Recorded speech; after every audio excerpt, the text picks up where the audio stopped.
Welcome to today's CTE-inspired workforce development workshop, Where Do We Go From Here?, which is all about aligning CTE and the workforce.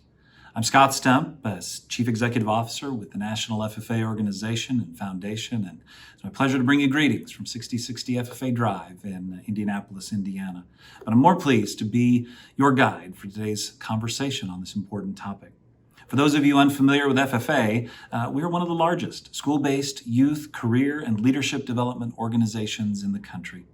We transform the lives of nearly 750,000 middle and high school students on an annual basis through a unique combination of classroom instruction, experiential work-based learning, and leadership and life skill development.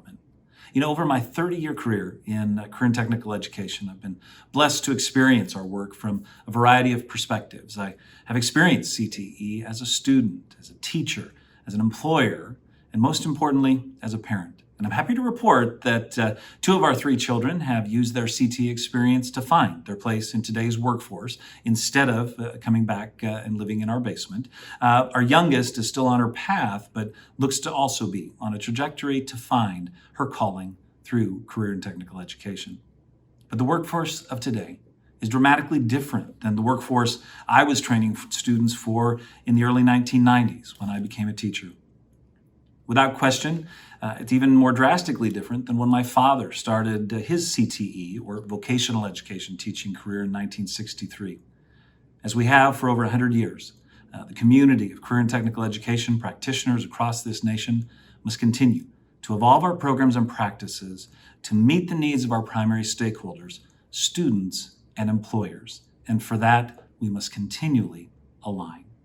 That's what this session is all about. In the next 15 minutes or so, my intent is to unpack how CTE and workforce alignment can and must happen in the months, years, and decade ahead.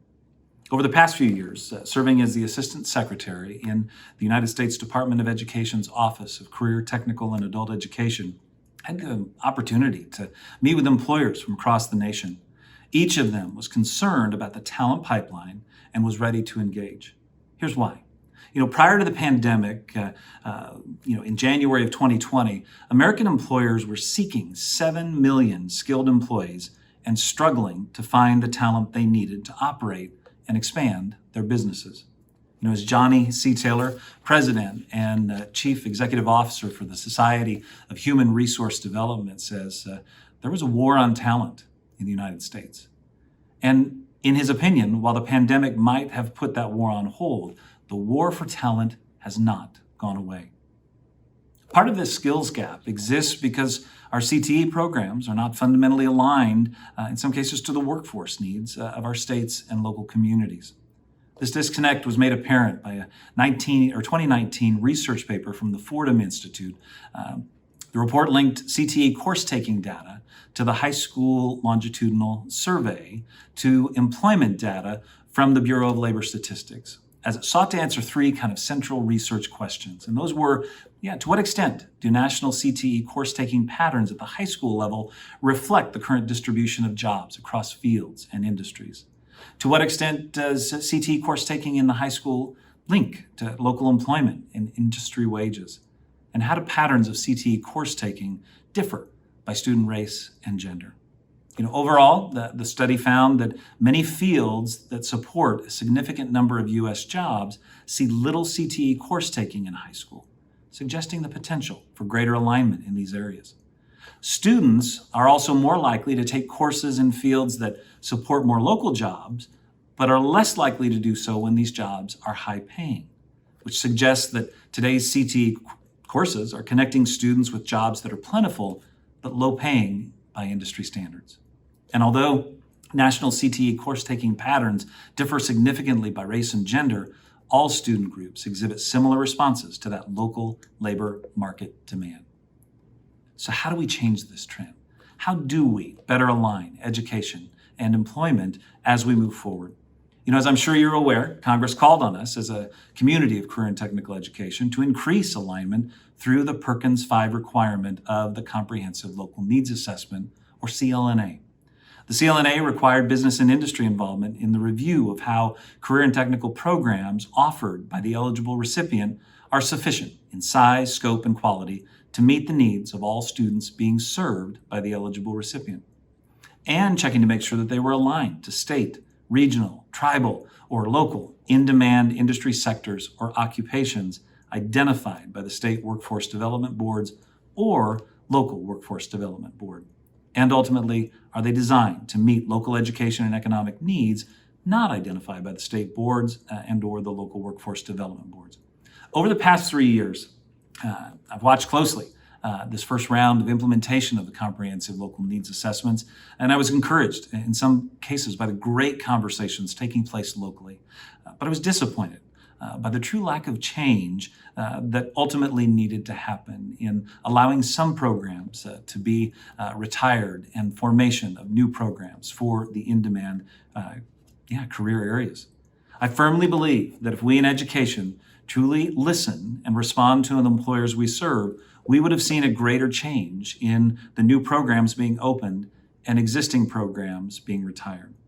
My recommendation to each of you is truly wishing for greater alignment between education and the workforce is to approach your next CLNA employer conversation with the John Maxwell maxim and mantra in your brain, which is seek first to understand. We, me included, as professional educators, always believe we have the answers to what employers need. But I guarantee that greater alignment is only possible when we as educators spend less of our time talking and more of it listening and responding. And I know this because I've seen it in action in my home state of Colorado in the form of a healthcare sector partnership that was formed in the greater Denver area. The Greater Metro Denver Healthcare Partnership is an industry-led collaborative that brings together workforce, education, and economic development to meet the industry's recruitment, retention, and training needs as identified by the region's major healthcare employers. So it's not educators identifying it, it's the employers identifying it, and then coming to the table for solutions throughout the entire system. The partnership provides a framework to offer direction and create solutions to meet healthcare's workforce development needs through a single voice on the issues impacting the industry. And I would just ask, again, pay close attention to the key phrase. It's an industry-led collaborative. At each of the meetings, it is the representative from one of the 4 major healthcare networks in Denver that chairs the meeting, that leads the discussion, that really calls upon education to come together for a shared solution. When we truly listen to our workforce partners, great things happen for learners of all ages. I've included in the resources of this workshop a link to the Greater Denver Metro Healthcare Partnership website. I would note that this model has also been replicated in northern Colorado for the manufacturing industry as well. In addition to first and foremost listening to employers as stakeholders, we must also use technology to assist with program adaptation. Please note that while what I have in mind goes far beyond just using Perkins funds to buy another computer, SimMan, or CNC milling machine. Future alignment will require data aggregation and analysis on a scale we've not seen before. The example I'd give you is Dallas College. Under the leadership of Chancellor Joe May, their work over the past few years to expedite skill and competency updates for their CTE programs is nothing short of amazing. They recognized a new way to listen to their employers without requiring that employer to come and sacrifice 3 to 5 or 6, whatever hours out of their busy day for a meeting and a conversation. Working with labor market data aggregators like Burning Glass and MZ, Dallas College harvests real-time employer-generated skill and competency postings from position announcements across Dallas. These lists are analyzed and compared to current curriculum on a quarterly basis. So real-time curriculum adjustments are being made for students that are taking courses to ensure that student success and employer satisfaction. This next step on this journey of alignment between education and workforce also comes from another provision in Perkins 5. Provision allows states to select a secondary quality indicator, and I'm excited to report that 26 states across the nation selected work-based learning, the rate of high school participation, as their indicator. To me, this is important, and here's why. The data that I've been looking at for the past couple of years notes that we're at the lowest point in recorded history of high school student engagement in the workplace on an annual basis. The weekend or summer job that was once a common rite of passage is now the exception and not the rule. Only 1 in 3 high school students experience the world of work each year. That number is less for students of color and students that are at or below the poverty line. We in CTE have a model that can change that equation and set learners up for career success and economic mobility through social capital building and authentic work-based learning experiences. However, for work-based learning to build the bridge between education and employers, we must approach it in a different way than we have in the past. It can no longer be the old co-op model or release time model. Work-based learning and apprenticeship need to be embraced as a core part of the instructional model, developed to where students are receiving the competencies that they need. Students need technical credit for the competencies they master in the workplace, and employers need support in navigating the complexities of employing students under the age of 18. What is well documented from the Swiss model is that a focus on competency attainment yields increased productivity for employers, to the point that work-based learning is not just a nice thing for employers to do, but really a good business decision as they start earlier developing their talent pipeline. I've included in the resources of this presentation a link to the great work that Kentucky has been doing through their TRACK program, or the Tech Ready Apprenticeships or Apprentices for Careers in Kentucky. And then also Trident Tech Community College, another institution that's doing phenomenal work engaging employers through the new value proposition of apprenticeships. One item to check out on the Kentucky TRACK site is the YES program, which is the proven way that Kentucky has found to partner with a third party to remove the employer liability concern for employing students that are under the age of 18. In removing that barrier, Kentucky has been able to get employers from construction to manufacturing to say yes to work-based learning. And do know that in all of this, you won't be doing this work alone.